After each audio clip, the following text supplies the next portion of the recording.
Hi, it's me again. We're here doing Math 6. We're still on Module 1, and this time we're on Lesson 7 about associated ratios and the value of a ratio. As always, let's go through the outcomes. Students will understand the relationship between ratios and fractions. Students describe the fraction, a over b, associated with the ratio a to b as the value of the ratio a to b. Students will also understand that when given a ratio a to b, different ratios that can be formed from the numbers a and b. For example, b to a to the sum a plus b, and b to the sum a plus b are associated with the same ratio relationship. Phew! Hopefully that math speak will make more sense in about 10 minutes. You know I like to go through the standards, so here we are again, still on topic A. We are understanding the concept of a ratio and using ratio language to describe a ratio relationship between two quantities. We are also using ratio and rate reasoning to solve real-world and mathematical problems. Of course, as always, feel free to hit pause and read those further, but for me, I'm trying to make this quick, so let's move on. Example 1 is in your module on student page 24. And so I'd like for you to hit pause for a moment and pick out which of those, it is finally a multiple choice question, which one of those correctly models that the number of red gumballs is 5/3 the number of white gumballs.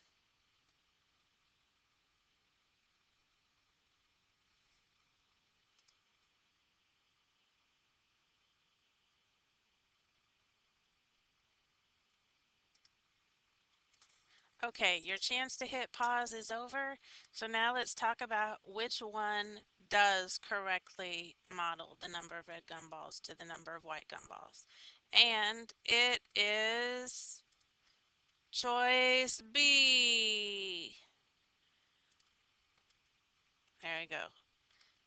Because if you look 5 to 3, that means 5 goes on top because it's first. So here it is, 5 boxes in the tape diagram and 3 boxes in the tape diagram. I hope that makes sense to you. Let's go on to example 2. Once again, I'd like for you to hit pause while you do this in your module.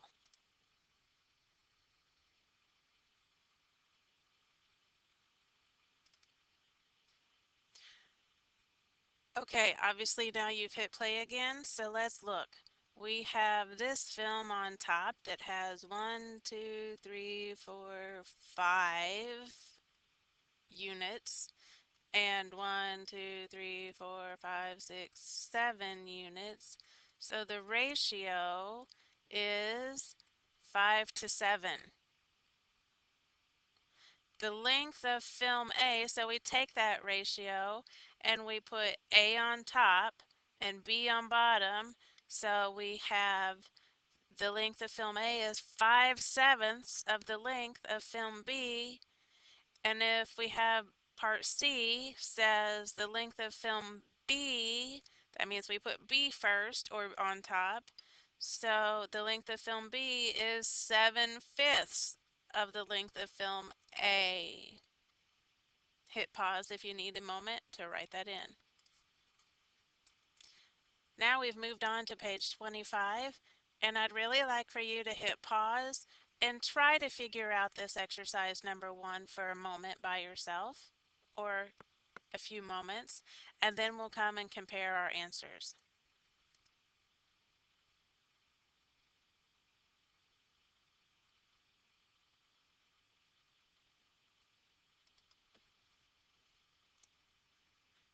I think for part A, there's some algebra going on there that we haven't done yet. So I'm hoping that you just use all of your math problem solving skills and found that Sammy got 20 shrimp and Caden brought 12 shrimp. So what is the ratio of Sammy to Caden? I hope in your brain that you put 20 to 12. Some of you already reduced it, and that's okay. So then it says express it as a fraction. So this is choice C, express it as a fraction. So all we'll do instead of having a colon is put that 20 on top and that 12 on bottom. Can you handle it? Part D says the ratio of shrimp that Sammy bought to the total number of shrimp. Well, it gave us the total in the problem. So we just look up there to the total. That's what they had together. And Sammy brought 8 more. So remember, Sammy brought 20. So now, how many did Sammy bring? And what was the total? So 20 to 32. And what fraction was that? Again, we just put the first number on top. So that is 20/32. Hit pause now to do problems on exercise 2.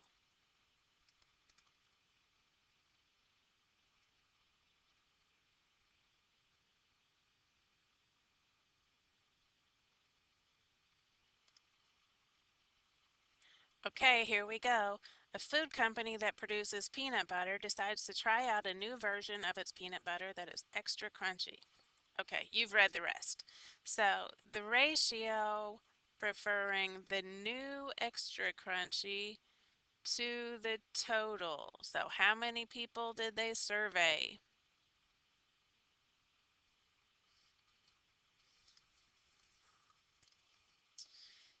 There it is, 5 to 9. And we have to do some math. Hopefully it's not going to make your brain explode to find out if 5 people like the extra crunchy and there are 9 total, how many did not prefer extra crunchy, which they're saying they prefer regular crunchy to the total number. So if 5 did like it, then that means 4 didn't like it. So 4 out of 9, or 4 to 9, prefers regular crunchy.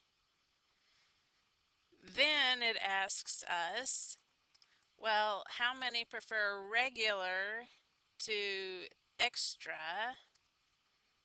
Well, we had 4 with regular and 5 with extra, so 4 to 5. And then part 4 here says extra crunchy to regular crunchy. So we're going to flip that order around as 5 to 4. I hope that that did not blow your mind. Those numbers are all related. So we're going to look at part B and now making multiplicative comparisons or fractions. So the number preferring new extra crunchy to the total, because it tells us total in the second part here, 5/9. Regular crunchy to the total, 4/9. Regular crunchy compared to new extra crunchy, 4/5. And new extra crunchy to regular crunchy, 5/4. So all we did is take the ratios that we made in part A and we made them into multiplicative comparisons, also known as fractions, in part B. Now let's move on to part C. Wow, the company is going to produce 90,000 containers of crunchy peanut butter, but they want to decide how much should be extra crunchy and how many should be regular crunchy. So we could make a tape diagram. We already know the ratio of extra crunchy to regular crunchy, right? So here's extra crunchy to regular crunchy, or this purple one up here, extra crunchy to regular crunchy. So we could draw in squares for a tape. There, I snapped my fingers and I have squares for a tape diagram. If all of these together, these 9 boxes that we have all together represent 90,000, so we'll count up 9 boxes represent 90,000 containers. How many containers does each box represent? Okay, you guessed it, or you did the math and it wasn't a guess, it was a knowledgeable answer. Each box is 10,000.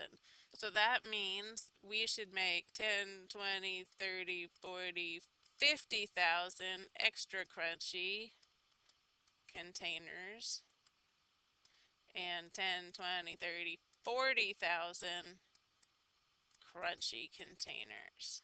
I hope that's what you got when you tried this problem on your own. Now give the next exercise a try.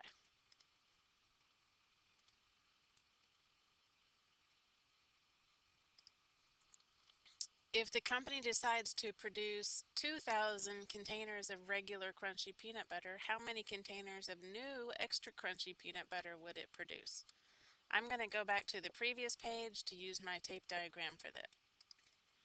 So it said it wants 2,000 here of regular crunchy. And there are 4 boxes, so I'm going to put 4 boxes into 2,000 and discover that each box is worth 500. And then it asks, how many containers of new extra crunchy peanut butter would it produce? Well, if each box is worth 500 and we have 5 boxes, you tell me the answer. Here it goes.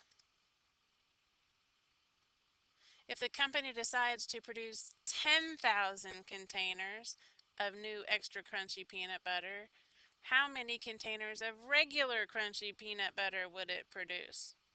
Same thing, I'm going back to my tape diagram. Here it is, and it wants 10,000 extra crunchy, which means I have 5 boxes and 10,000 extra crunchy. How many containers of peanut butter are in each box? I just divide and find that each box is worth 2,000. So that means each box here is worth 2,000. So you tell me, how many containers of crunchy should they make? I hope you did the math and found 8,000 containers of crunchy, old regular crunchy peanut butter. Okay, last one. They decide to produce 3,000 containers of new extra crunchy. How many containers of regular crunchy, because that's a new word, crunchy peanut butter should it produce?